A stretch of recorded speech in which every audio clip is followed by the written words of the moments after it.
dengan NIM 2032100070. Total 3C, Prodi Manajemen Pendidikan Islam. Saya berasal dari Ringo Bujang, Jambi. Di sini saya akan bahas topik tentang tenaga kependidikan.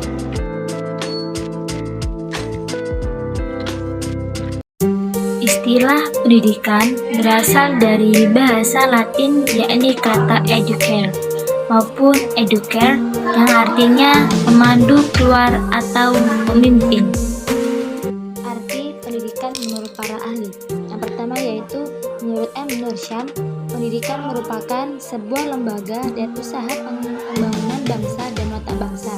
Pendidikan sendiri melingkupi ruang lingkup yang cukup komprehensif yaitu pendidikan kemampuan mental, rasio, intelek, dan kepribadian manusia seutuhnya. Yang kedua, menurut John Dewey, pendidikan merupakan suatu proses pembaruan dari pengalaman. Proses tersebut dapat terjadi dalam sebuah pergaulan biasa maupun pergaulan orang-orang dewasa dengan anak-anak yang terjadi secara sengaja. Pertama, peserta didik memiliki status sebagai subjek yakni didik. Yang kedua, orang yang membimbing atau pendidik merupakan seorang yang memiliki tanggung jawab terhadap pelaksanaan pendidikan dengan sasaran utamanya yaitu peserta didik. Ketiga, interaksi antara peserta didik dengan pendidik atau interaksi edukatif. Keempat, materi atau isi pendidikan.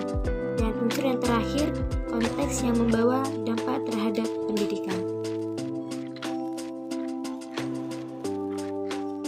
Kan pada pasal 39 ayat 1 Undang-Undang Nomor 20 pada tahun 2003 mengenai Sistem Pendidikan Nasional menyatakan bahwa tugas tenaga kependidikan yaitu melakukan administrasi, pengembangan, pengawasan, pengelolaan, dan pelayanan teknis guna menunjang proses pendidikan terhadap satuan pendidikan. Adapun yang termasuk ke dalam tenaga kependidikan ialah yang pertama, Kepala Satuan Pendidikan. Kepala Satuan Pendidikan yaitu orang yang diberi wewenang dan tanggung jawab untuk memimpin satuan pendidikan tersebut. Kepala Satuan Pendidikan harus mampu melaksanakan peran dan tugasnya sebagai edukator, manajer, administrator, supervisor, motivator, dan mediator. Istilah lain untuk Kepala Satuan Pendidikan adalah Kepala Sekolah, Rektor, dan Direktur. Selanjutnya yaitu pendidik. Di Indonesia lebih dikenal dengan pengajar, adalah tenaga kependidikan yang berpartisipasi dalam menyelenggarakan pendidikan dengan tugas khusus sebagai profesi pendidik. Pendidik mempunyai sebutan lain khususnya guru, dosen, dan konselor. Yang ketiga yaitu tenaga kependidikan lainnya, wakil-wakil atau kepala urusan umumnya, pendidik yang mempunyai tugas tambahan dalam bidang yang khusus untuk membantu kepala satuan pendidikan dalam penyelenggaraan pendidikan pada institusi tersebut, contohnya kepala urusan kurikulum. Yang keempat yaitu ada tata usaha. Tata usaha adalah tenaga kependidikan administrasi instansi tersebut. Bidang administrasi yang dikelola diantaranya administrasi peserta didik dan administrasi kepegawaian. Dan selanjutnya ada laboran. Laboran adalah petugas khusus yang bertanggung jawab terhadap alat dan bahan yang ada di laboratorium. Dan selanjutnya ada pustakawan. Dan selanjutnya ada pelatih ekstrakurikuler. Dan yang terakhir ada petugas keamanan atau penjaga sekolah, petugas kebersihan, dan lain sebagainya. Tenaga kependidikan dapat dibedakan menjadi 4 kategori. Yang pertama, tenaga pendidik terdiri dari pembimbing, penguji, pengajar, dan pelatih. Yang kedua, tenaga fungsional kependidikan terdiri dari pemilik, pengawas, peneliti, dan pengembang di bidang kependidikan dan pustakawan. Yang ketiga, ada tenaga teknis kependidikan yang terdiri dari laboran dan teknis sumber belajar. Yang terakhir, tenaga pengelolaan satuan pendidikan yang terdiri dari kepala sekolah, direktur, ketua, dan pimpinan satuan pendidikan luar sekolah.